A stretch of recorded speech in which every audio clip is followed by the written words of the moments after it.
Okay, let's talk about the letter C. What do you think that might refer to? Okay, similar to the last letter, um, clean. Clean is really important, right? I don't know about you, but I can't get into a vehicle and feel comfortable if it's not clean. So I would say there's several things that C stands for. Clean, in order for your guests to feel comfortable. It also needs to be confidential. This ride that we're providing to them is something they paid a premium price for, and they expect confidentiality. As you know, many of our guests are not guests that are paying for an Uber ride or getting in a Lyft ride just randomly. They've scheduled it with us ahead of time because they know that we are FBI and background checked, that we've got TSA clearance, and that we've been vetted.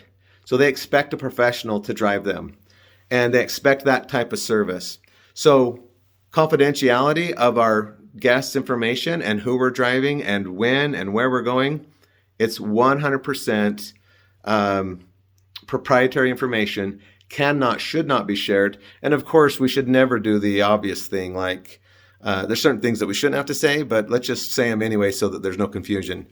We should never take a selfie or ask for a signature of one of our guests. We should never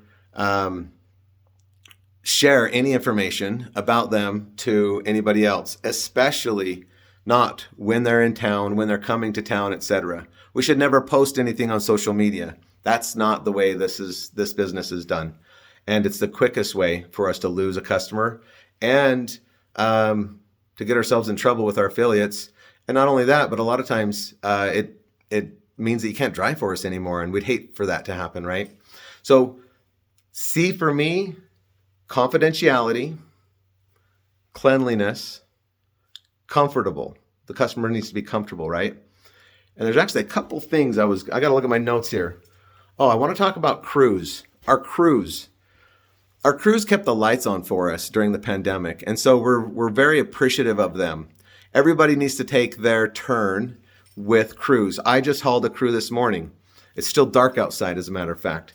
But we really appreciate FedEx, especially, for all of the business that they gave us. Many days during the pandemic, it was the only business we had, and we're very appreciative of that. United is also another contract that we have that we're very appreciative of. And while it's not the best paying, it's consistent. And we appreciate each of you taking your turn throughout your day to do some crew rides. I know sometimes you have to get up early or stay up late for those. But again, they've really, it's a contract that really helps us out to make sure that we can stay profitable and that we've got enough business during those slower times. So thanks for taking your time with with the cruise. The last thing I want to talk about on C is communication. Communication is key, and it's very important that we are communicating anything that goes wrong to dispatch, that we are updating our app as often as possible, right? It needs to be accurate and current to what we're literally doing at that moment. Should make another video to show you some things that we need to be doing in the app as well. So perhaps that'll be forthcoming. But make sure that your communication is very clear with dispatch, that you keep it concise because they are very busy. Remember, you have one ride to worry about. They've got all of the rides to worry about. So again, C stands for confidential, comfortable, clean, communication, and I missed one. What was it? Oh, our crews. Thank you to our crews, and please be sure to take care of them, and please be willing to take your turn in hauling our crews around as well. Thank you.